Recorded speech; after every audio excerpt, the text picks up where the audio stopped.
White board দেখা যাচ্ছে। Whiteboard. Okay, thank you very much. তো আসেন আমরা তাহলে পড়ালেখা শুরু করি। তারপরে সব মিলিয়ে 25-26টি ক্লাস হয়ে গিয়েছে। আপনারা আর্গুমেন্ট রাইটিং, ফোকাস রাইটিং, তারপর হচ্ছে অনুবাদ প্র্যাকটিস, তারপর রাইটিং এন্ড গ্রামার, মোটামুটি এগুলো সবই দেখেছেন, ঠিক আছে? তো এখন আমরা আজকের রাইটিংয়ে আপনার যে জিনিসটা দেখব সেটা হচ্ছে সামারি ভার্সেস হচ্ছে মোবাইলটা গেল কেমন, সামারি ভার্সেস হচ্ছে আপনার প্রিসাইজ রাইটিং বা কোথায় গেল, আমরা এই রাইটিংটা আজকে দেখবো। হ্যাঁ, যে সামারি এবং প্রিসাইজের ক্ষেত্রে কি হয় বা এক্ষেত্রে কি হবে, এই জিনিসগুলোকে নিয়ে আমরা একটু কথাবার্তা বলবো। তো লাস্ট পর্যায়ে ক্লাসগুলোতে গিয়ে আসলে তেমন কঠিন কিছু আর থাকেও না পড়ানোর মতো আপনাদেরকে। এরপরে দেখা যায় এগুলো প্র্যাকটিসের বিষয়। সো এই জিনিসটা দেখিয়ে মোটামুটি আমাদের শেখানোর মতো বিষয় শেষ আর কি, ঠিক আছে? আর কিছু নাই, ঠিক আছে? তো আমরা প্রসিড করি।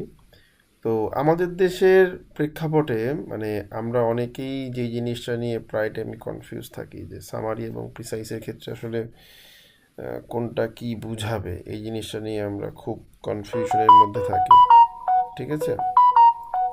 তো আমরা এই জিনিসগুলো একটু ক্লিয়ার করি, চলেন দেখি পারি কিনা। হ্যাঁ, তো আপনারা সামারি এবং প্রিসাইজ সম্পর্কে কি জানেন আমার একটু বলেন শুনি।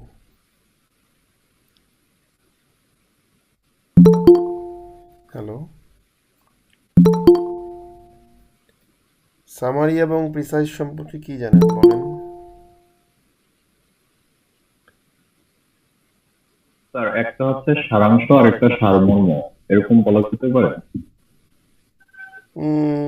সারাংশ, সারমর্ম, আসলে আমি আক্ষরিক মিনিং জানতে চাই নাই, আমি জানতে চেয়েছি যে আপনার মানে এই দুইটার পার্থক্যটা কি, মানে এই দুইটা বলতে কি বুঝেন আপনার, ওটা আক্ষরিক মিনিং করার চেষ্টা করছেন আপনি, তাই না?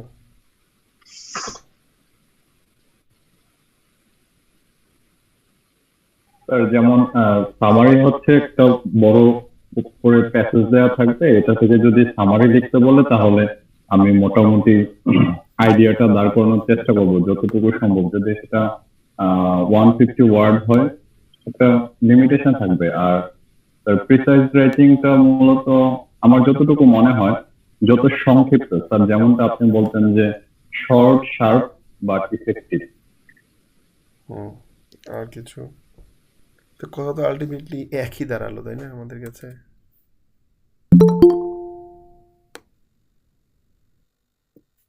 বলেন, আর কিছু বলেন শুনি আমরা।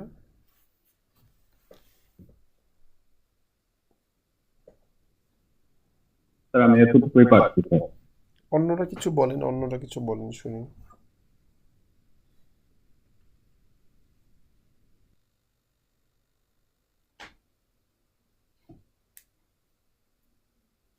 হ্যালো,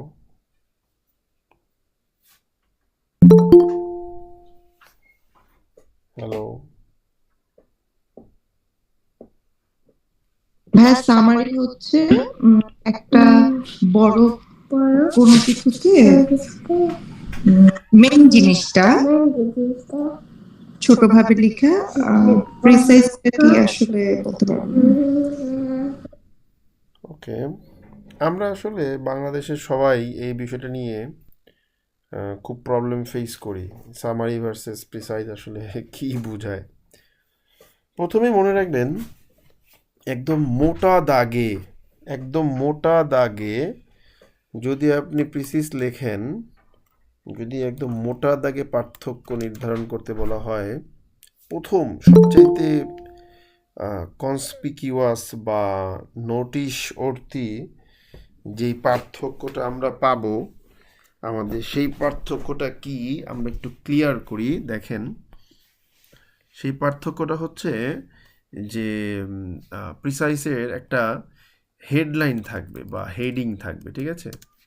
ওকে, মানে হেডিং বলতে পারেন বা you can call it title থাকবে, ঠিক আছে? ওকে। আর সামারিতে নো হেডিং অর টাইটেল, এটা আমরা সবার আগে মনে দাদা রাখবো। কিছু দেখা যাচ্ছে না, আপনি কিছু লিখতেছেন, এখন দেখা যাচ্ছে। দেখা যাবে, সমস্যা নেই। এটা হচ্ছে গিয়ে ফার্স্ট অ্যান্ড ফরমোস্ট ডিফারেন্স, ঠিক আছে? মনে থাকবে সবার? জি দাদা। আর আশা করি এটা নিয়ে কোনো ডিবেটও থাকবে না আজকে থেকে, যে কোনটা হেডলাইন থাকবে বা কোনটা থাকবে না। প্রিসাইসে বলুক কিংবা না বলুক, you will give a title. সামারিতে দেওয়ার দরকার নেই, লাগে না। বাট যদি বলে যে দেন, তাহলে আপনি দিতে পারেন, সেটা অন্য হিসাব, বাট ইউজুয়ালি লাগে না। সবাই একেবারে ক্লিয়ার?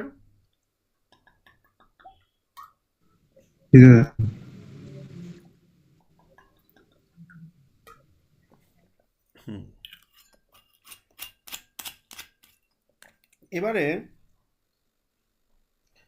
এটা হলো গিয়ে, আপনি যদি কিছু না পারেন, একদম কিছুই না পারেন, যে ভাই সামারি কি, প্রিসিস কি আমি জানি না, আমি শুধু এইটুকু দিয়েও বলতে পারি যে ভাই যাই লিখি না কেন ওর একটা টাইটেল থাকে আর ওর কোনো টাইটেল থাকে না।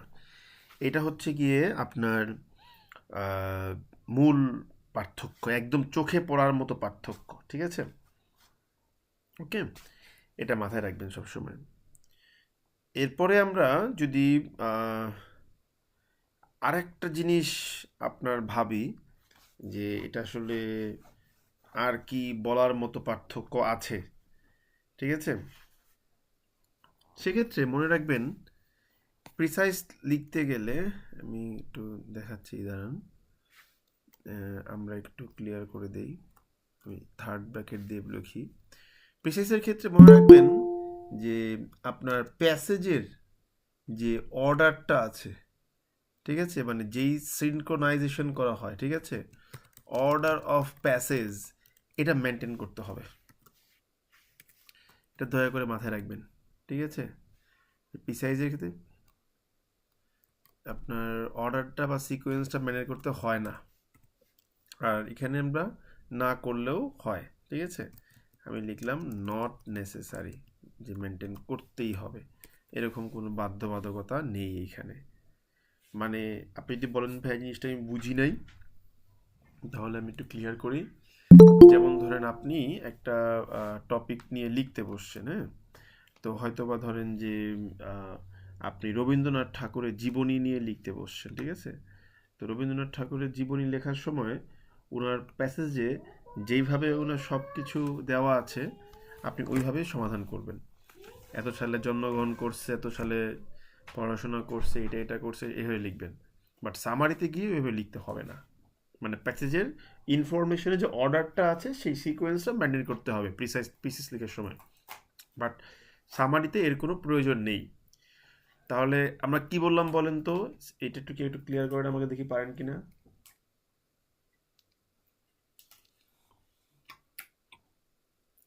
হ্যালো,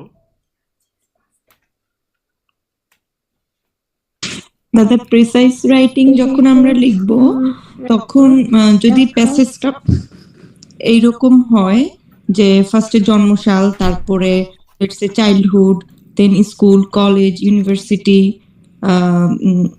দেন মানে পরের লাইফ, এইভাবে প্রিসাইজে এই সিকোয়েন্সটা মেনটেন করতে হবে। কিন্তু আমরা যখন সামারি করতে যাব সেম প্যাসেজটারই, তখন এটা নেসেসারি না যে ফার্স্টেই আমাকে জন্মসাল লিখতে হবে, দেন চাইল্ডহুড, দেন স্কুল। আমি শাফল করে ইনফরমেশনগুলো দিতে পারবো। গুড। এই জন্য প্রিসাইজ বা প্রিসিজ যেটাই বলেন, এটা আরেকটা নাম আছে। এটা কি? এটা হচ্ছে miniature of the main article. Miniature মানে কি? ছোট ভার্সন। মানে দেখবেন যে ঘরে আপনার একটাই থাকে, আপনার একটা BMW গাড়ি আছে, তো গাড়িটা কেনার সময় ওই সেম গাড়িটা একটা হুবহু ছোট্ট রেপ্লিকা দিচ্ছে, ওটাকে বলে মিনিয়েচার, বলে না? বলে না? হ্যালো, জি স্যার বলেন। ওই রেপ্লিকা এটাকে বলা হবে যে প্রিসাইজ হচ্ছে আপনার প্যাসেজটার একটা ছোট্ট রেপ্লিকা। আর সামারি এটাকে আপনি কি বলবেন? এটাকে বলবেন শর্ট ডেসক্রিপশন।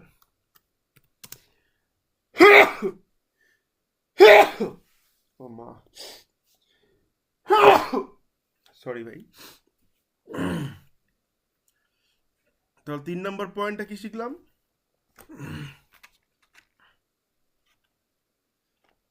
হ্যালো,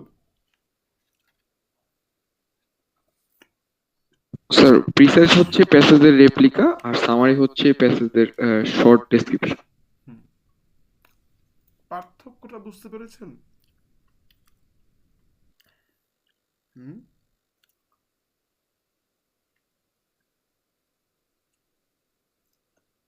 কোনো পার্থক্য বুঝতে পারলেন? কথাটা পার্থক্যটা কি হলো? হ্যাঁ স্যার, মানে হচ্ছে প্রিসাইজটা হচ্ছে স্যার যেভাবে প্যাসেজটা লিখেছে ওইটার মতো করে কিছু লেখা, আর সামারিটা হচ্ছে যেটা বলেছে ওটার ভাবার্থটা ওই টাইপের কিছু লেখা আর কি। হতে পারে। Good point. ভাবার্থটাকে তুলে ধরতে হবে। তার মানেটা কি?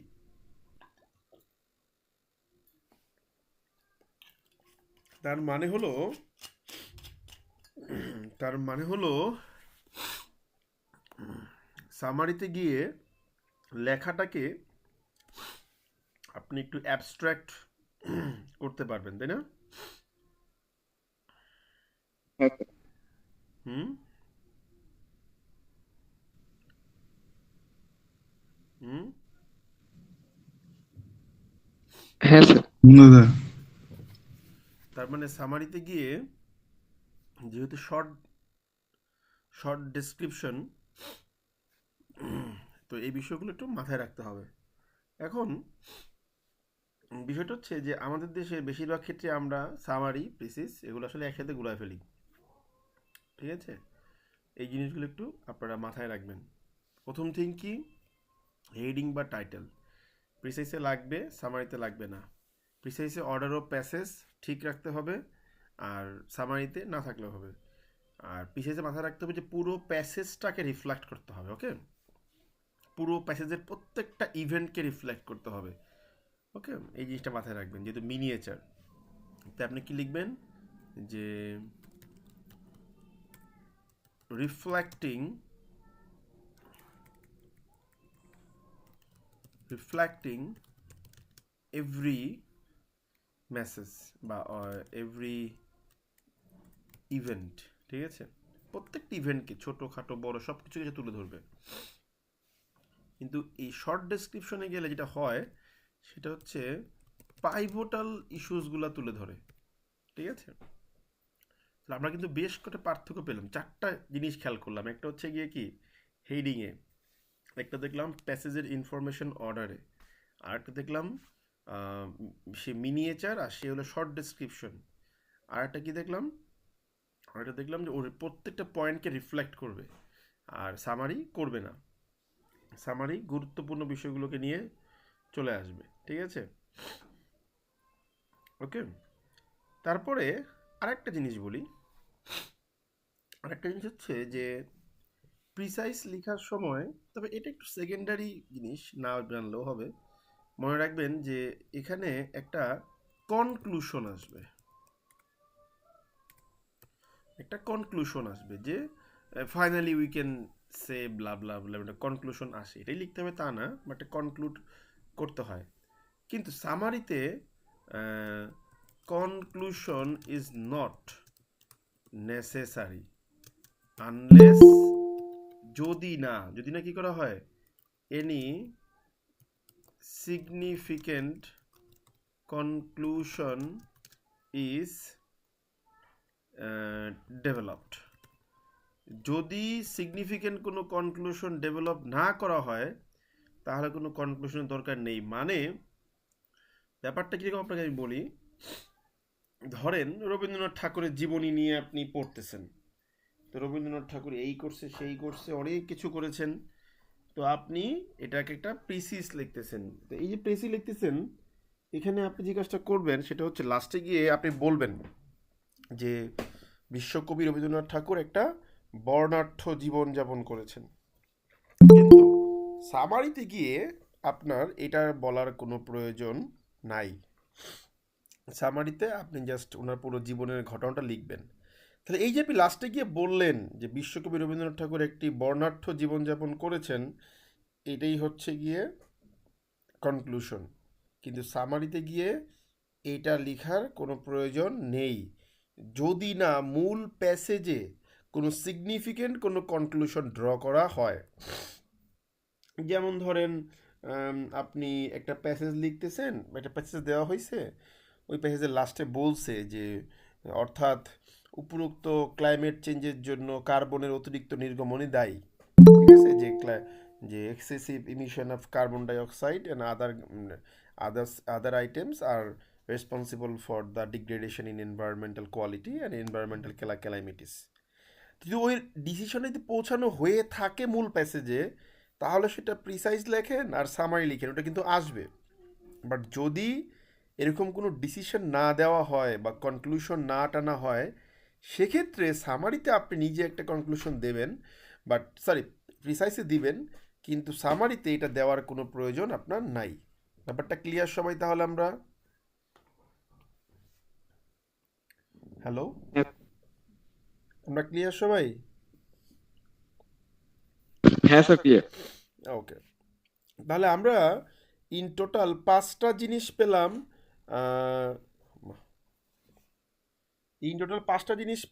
সামারি এবং প্রিসাইজ সম্পর্কে। একটা হচ্ছে হেডিং বা টাইটেল, একটা হচ্ছে অর্ডার অফ প্যাসেজ, ইনফরমেশন, একটা হচ্ছে miniature of the main article, আর একটা হচ্ছে রিফ্লেক্টিং এভরি ইভেন্ট, আর একটা হচ্ছে কনক্লুশন। সো মোটামুটি আপনি যদি এই কয়েকটা জিনিসের উপর বেস করে আপনি যে কোনো একটা আর্টিকেলকে সামারাইজ করেন বা প্রিসাইজ লেখেন, আমার কাছে মনে হয় যে আপনি এখানে আটকাবেন না। ঠিক আছে? কি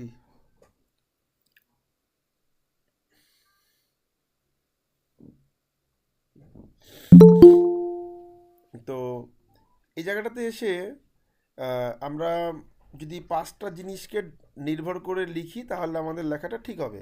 এখন এখানে একটা জিনিস মাথায় রাখবেন, সেটা কি? সেটা হচ্ছে যে কোনোভাবেই এই ধরনের কোনো বায়াসড চিন্তা নিয়ে বসবেন না ক্লাসে, যে এক্সাম হলে যে আমাকে এত ওয়ার্ড লিখতে হবে বা অত ওয়ার্ড লিখতে হবে। ঠিক আছে, এই ধরনের কোনো বায়াসড চিন্তা নিয়ে বসা যাবে না।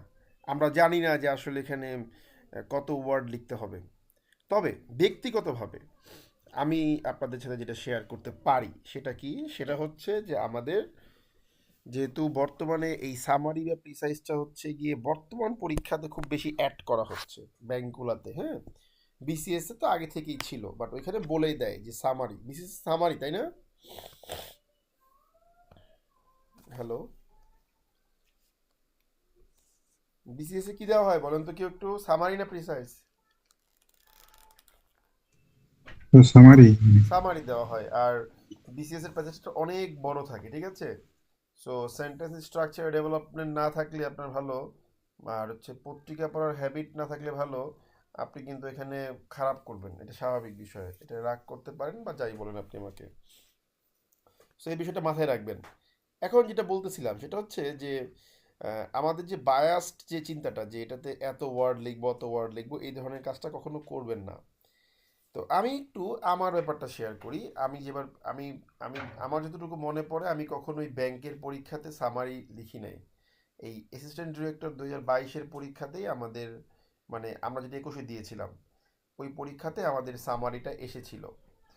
তো আমি বোধ হয় যতদূর সম্ভব আমার মনে হয় আমি 3 বাক্যের মধ্যে পুরো প্যাসেজটাকে এনেছিলাম। কিন্তু এই সামারি করার সময় কিছু বিষয় খুব সিগনিফিকেন্টলি মাথায় রাখতে হবে, বা প্রিসাইজ করার সময় আমাদের ওই প্যাসেজটাতে যেই কাহিনীটা করছে সেটা হলো, মনে করেন 10টা বাক্য ছিল পুরো প্যাসেজটার মধ্যেখানে। প্রথম 7টা বাক্যে এমনভাবে স্ট্রাকচারটাকে ডেভেলপ করে দিছে যে আপনার কাছে মনে হবে আচ্ছা এটা সামারি মনে হয় এটাই হবে, কিন্তু লাস্টের 2টা বা 3টা সেন্টেন্সটা একটা ভয়ঙ্কর টুইস্ট ছিল। মানে আপনি যদি পুরো আর্টিকেল না পড়ে কয়েক লাইন পড়ে সামারি বানায়টা দিয়ে দিই, তাহলে আপনি জিরো পাওয়ার পসিবিলিটি আছে। মানে এমন একটা কাজ করছে প্যাসেজটার মধ্যে এখানে। সো যারা এক্সামিনার তারা কিন্তু এই ট্রিক্সগুলো খুব টেকনিক্যালি অ্যাপ্লাই করে, আমি দেখছি। সো এই টেকনিকগুলো কখনো ভুল করবেন না। কোনোভাবেই প্যাসেজ পুরোপুরি না পড়ে অ্যান্সার করবেন না। বিসিএস এর সামারি বা প্রিসাইসে তো আপনাকে পুরো প্যাসেজটা পড়তে হয় বারবার। সো একটা মোটামুটি আইডিয়া আসে যে এগুলো আছে এটার মধ্যে সামারি করার মতো বা প্রিসাইজ করার মতো। কিন্তু ব্যাংকে যে ছোট্ট করে প্যাসেজটা দেয়, অনেকে মনে করে কি সেন্টেন্স করে কপি করে বসে দিলে হয়ে যাবে, কিন্তু না, এই কাজটা করবেন না। পুরোটা প্যাসেজ 5 মিনিট সময় নিয়ে পড়বেন, পড়ে কি বলছে তারপর সামারি বা প্রিসাইজ যেটা বলবো সেটা করবেন। কারণ ওরা যে কোনো মুহূর্তে এই কাজটা করতে পারে যে একটা টুইস্ট দিয়ে দিবে। এই টুইস্টটা আপনি যদি মিস করে যান, তাহলে কিন্তু এক্সামিনার সঙ্গে সঙ্গে বুঝতে পারবে যে ও আচ্ছা, ও এটা পুরোপুরিভাবে না পড়ে অ্যান্সার করছে তাড়াহুড়া করে। সো আপনাকে অনেক কম মার্ক দেওয়ার চেষ্টা করা হবে। ব্যাপারটা কি বললাম বুঝতে পেরেছেন সবাই? একটু বলেন তো আমাকে। হ্যাঁ স্যার, ক্লিয়ার। হ্যাঁ। সো আসলে এক্সামিনার কোন দিক থেকে আপনাকে আটকাবে এটা আমরা বলতে পারি না। আমরা যেটা বলতে পারি যে ভাই কোনো না কোনো দিক থেকে আপনাকে আটকানোর চেষ্টা করা হবে। কারণ একটা জিনিস চিন্তা করে দেখেন, আপনি জাস্ট 3টা লাইন বা 3টা বাক্য লিখে বা 4টা বাক্য লিখে আপনি স্যারের কাছ থেকে 15-20 মার্কের একটা নাম্বার নিয়ে যাবেন, তাহলে স্যার আপনাকে টেস্ট করবে না? অবশ্যই স্যার টেস্ট করবে আপনাকে, এটা তো স্বাভাবিক, তাই না? নাকি? হ্যাঁ স্যার। সো এই টেস্টে দয়া করে ফেল মারা যাবে না। সো প্রিসাইজ লেখেন বা সামারি লেখেন, এই 5টা বিষয় খেয়াল করবেন। কথা নম্বর 1 আর কথা নম্বর 2, পুরো প্যাসেজ না পড়ে কখনোই সামারি বা প্রিসাইজ করবেন না। কথা নম্বর 3, এই 3 নম্বর অ্যাডভাইসটা হচ্ছে আমার ব্যক্তিগত বায়াসড অ্যাডভাইস। এটা এটা কোনো সার্টিফিকেটধারী কোনো অ্যাডভাইস না। সেটা কি? আচ্ছা, একটা কথা বলতে ভুলে গিয়েছিলাম, যেটা বলা হয় নাই। সেটা হচ্ছে আপনি যে পার্থক্যটা দেখলেন এটা হচ্ছে মূলত বাইজুস থেকে নেওয়া। ওখানে আরও অনেকগুলো পার্থক্য আছে, বাট এই 5টা পার্থক্য আমার সবচাইতে গুরুত্বপূর্ণ মনে হয়েছে। ঠিক আছে, ওকে।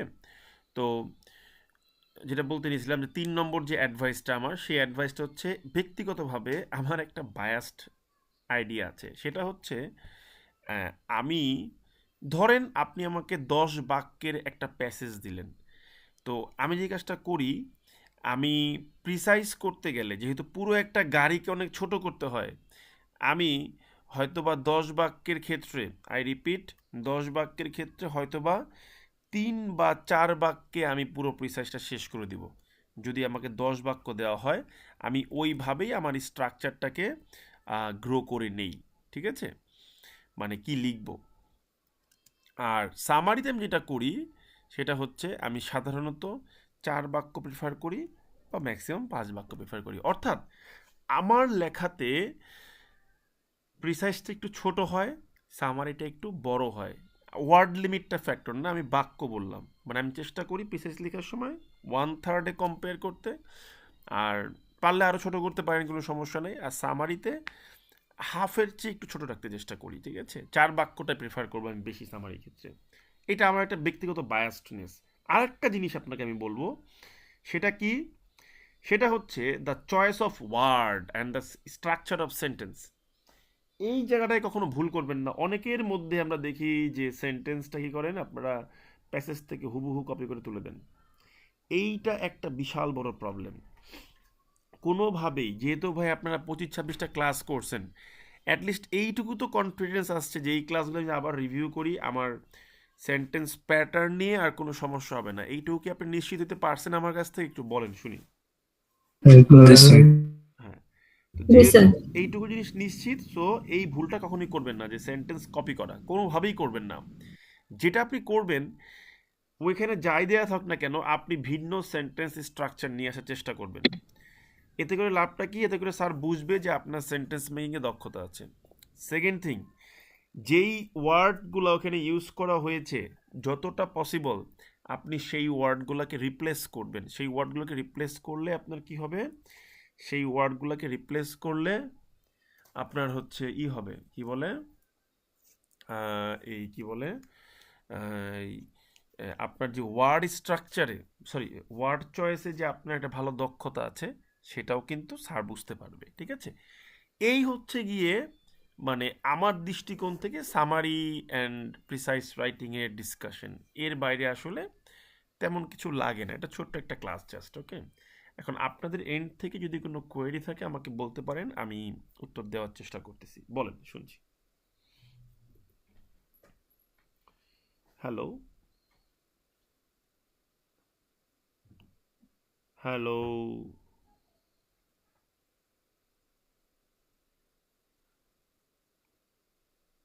হ্যালো। জি দাদা, শুনতে পাচ্ছি। বলেন, আপনাদের কোনো জিজ্ঞাসা থাকলে কোনো বিষয় নিয়ে বলেন, শুনছি আমি।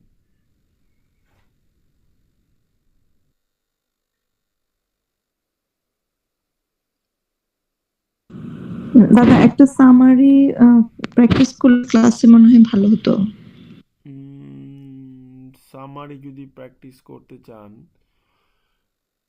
তাহলে আমি উম, উম, উম, আমি এটা নেই, অ্যাসিস্ট্যান্ট ডিরেক্টর 2000, এটা নেই, 2021 সালে যে প্রশ্নটা আসছে সেটা নিচ্ছি, ঠিক আছে? একটু দাঁড়ান, একটু ওয়েট করেন, আমি প্রশ্ন একটু নিচ্ছি, ঠিক আছে?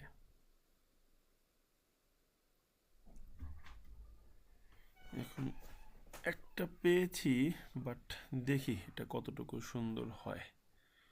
মানে ওই পাচ্ছি না, ক্লিয়ার ইমেজ পাচ্ছি না, সমস্যা হলো যেটা। শুনতে পাচ্ছেন সবাই আমাকে? হ্যাঁ স্যার, শোনা যাচ্ছে। ভালো কোনো ইমেজ পাচ্ছি না, ঠিক আছে? না, ওই ভালো কোনো ইমেজ পাচ্ছি না, ঠিক আছে? এটা হলো কি সমস্যা, চেষ্টা করলাম বাট পাচ্ছি না। আপনারা একটু দেখে নিয়েন, আমি তারপর ওই কি করে দেবো, মানে একটা সলিউশন আপনারা যেহেতু বলেছেন মাথায় রাখলাম, আমি ওই আপনাদেরকে একটা সলিউশন করে দিয়ে দেব, মানে পরবর্তী ক্লাসে হয়তো এক্সট্রা সময় নিয়ে আমি করে দেবো না, সমস্যা নেই। কাউকে দিয়ে টাইপ করে নিতে হবে প্যাসেজটা আর কি, ঠিক আছে? বলো, অন্য কোনো কোশ্চেন থাকলে বলেন, শুনি। হ্যালো। দাদা নমস্কার। নমস্কার, বলেন, শুনছি। দাদা একটু অফ টপিক আর কি। সেটা হচ্ছে যে আপনার যে হচ্ছে গিয়ে মানে ইংলিশে আর হচ্ছে মানে আগরওয়াল যে একটা ম্যাথের কোর্স আছে, হুম, ওইখানে কি অ্যাডমিশনের কোনো চান্স আছে, সুযোগ আছে?